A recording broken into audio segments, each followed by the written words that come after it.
Ladies and gentlemen, welcome back. Thank you all for hopping aboard with me for another video. In this one, we have Governor of Florida Ron DeSantis suspending his presidential campaign and in turn endorses you know who, Donald J. Trump.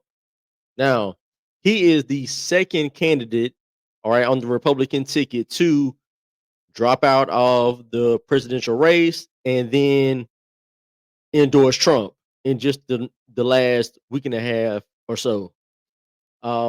There's one person in particular that's still in the campaign, but I expect this person to drop out very, very, very soon, and that is Nikki Haley.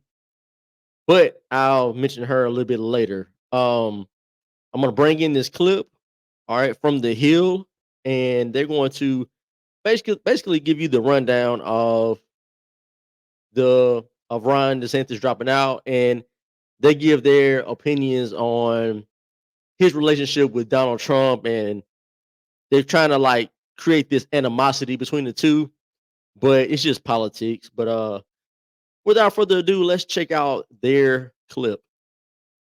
Florida Governor Ron DeSantis officially dropped out of the Republican presidential primary race on Sunday, officially making the primary a two-person race between former President Donald Trump and former UN Ambassador Nikki Haley.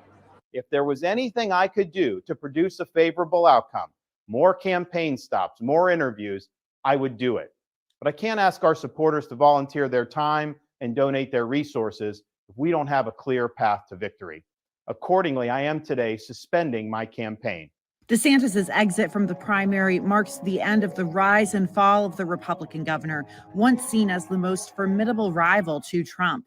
But while Trump and DeSantis traded numerous barbs over the course of the campaign, DeSantis wasted no time in endorsing Trump and criticizing Haley.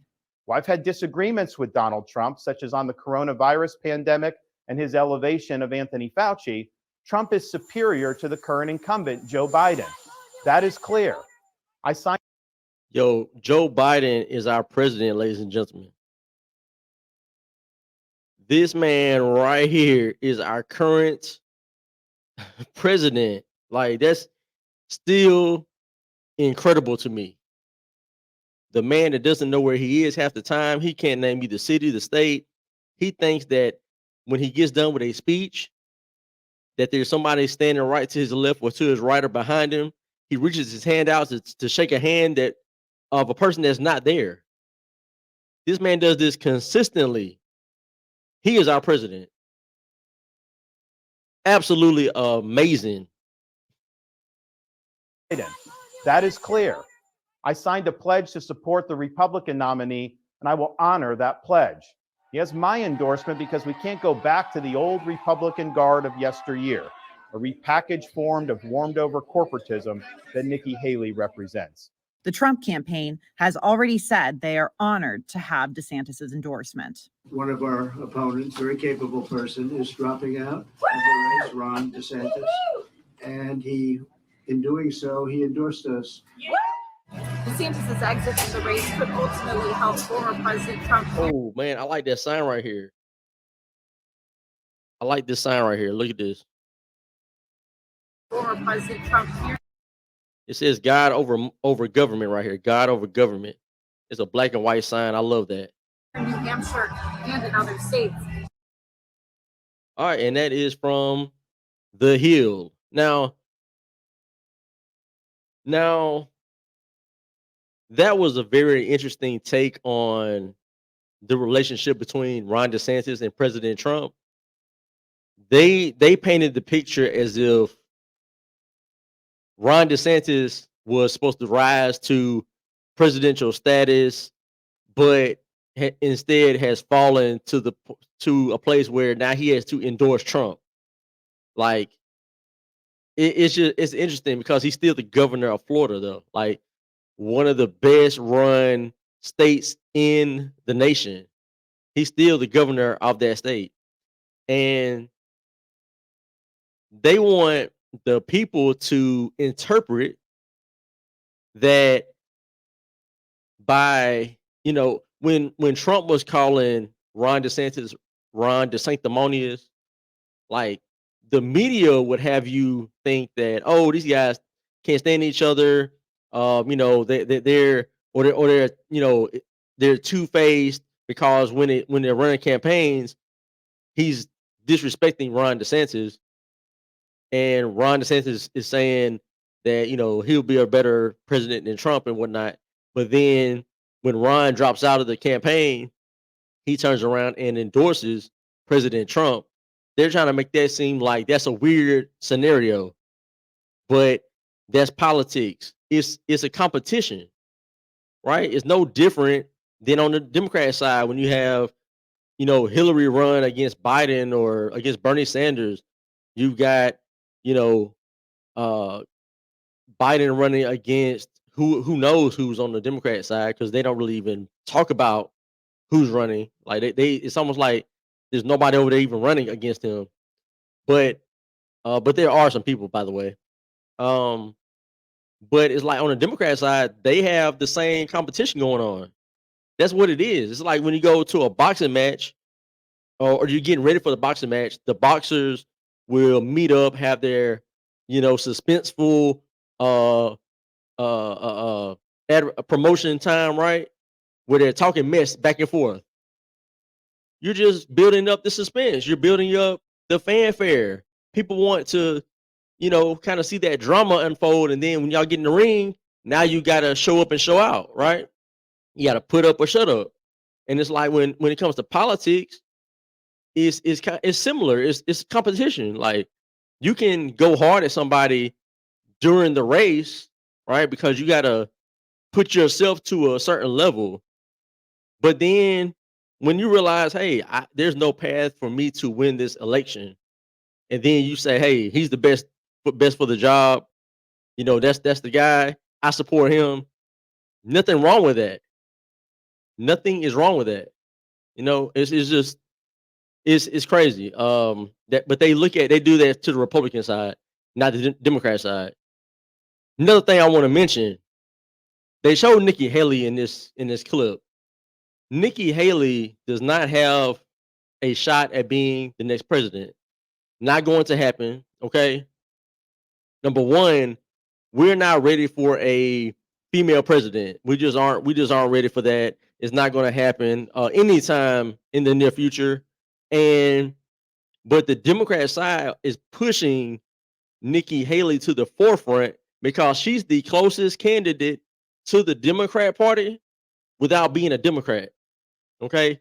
She is rhino all the way, Republican in name only. All right. That's what she is. And that's why the left has propped her up to be the forerunner to Trump. It's not the case at all. Okay. Not the case at all. But they want to build up the belief that there's another choice. All right. And that's Nikki Haley. Not the case. She's a warmonger. She's all about identity politics. Okay. I mean, she mentioned recently about being brown skinned and how she's a minority and this and that. It's like, okay, this is why I talk about race. Race is just the fakest thing ever, because people only perceive what they see. So you can say all day long that you're a certain race, so-called race, but people, when they look at you, they don't see that, right? People look at her and they see a white lady, like a plain white lady, right? White American, but she's like Indian or something. Okay. Nobody looks at you and says, oh yeah, she doesn't look Indian. Like you look at Vivek Ramaswamy, you can tell, yeah, clearly he looks Indian, like clearly, right? But with her, it's not that way. And then at least his last name is Ramaswamy. Okay, it's not like a typical American name. Nikki Haley, Haley is a typical Americanized name. It's like, but she wants to plug into those identity politics, just like the Democratic Party does. Everything's about black and brown and being the first black woman and first black man and brown person and whatever the case. That's all they're about. And so she pushes that same ideology, that same agenda. And I don't like it. I don't like it when anybody does that. Just be the best person for the job. And before I wrap this up, I just want to say shout out to Ron DeSantis. I personally thought he would be the guy that would give Trump a run for his money. I really expected DeSantis to be I mean, he's the most well polished guy. He's got successes as a governor of Florida, one of the largest states in the nation. He's pushed back against LGBT agendas and Disney and the coronavirus uh guidelines. All right, with the little pokey poke, the Fauci ouchie. He he had a certain stance on that, and then he doubled back and looked at data and made better decisions. All right, so I give him respect for that. Right, um, you know, you can be late to the party, but at least you made it to the party. That's how I look at that. But he was poised to be the guy that would go neck and neck against Trump, and that just didn't happen. He had a lot of hiccups during his campaign, and it just didn't work out, you know. But shout out to him, dropping out and then endorsing Trump. I just hope that we get the Trump from 2015, 16, 17, 18. Like, I want that Trump. I don't want 2020 Trump that pushed the pokey poke. I don't want Trump from 2021 that was pushing LGBT agendas and inviting them to Mar-a-Lago and that type of thing. I don't want that Trump. Okay? As long as I don't get that Trump, I'm good. All right? I'm good. I support Trump because he's the best candidate right now. But I don't want to see what he was talking about in 2020, 2021. I just don't want to see it. That's just me. That's my opinion. That's my 2 cents. But anyway, let me know down below what y'all think about this whole presidential cycle, right? As we get toward the November election time, like, what are y'all thinking about who's running for president, right? Do y'all even know the candidates that are going against Biden on the Democratic ticket? If you do, let me know. There are several, but I just want to know if you know any of them, because I don't see them talked about at all, right? Unless you gotta do some digging to find them. But anyway, let me know down below what y'all think about Trump being next president, Biden, whoever. Hit that like, share the video with a friend, of course, and hit that subscribe. Thank y'all so much for hopping aboard with me for another one. This was the Captain's Quarter Show. I was your host, L. Milliner, the Captain. Until next time, I am gone.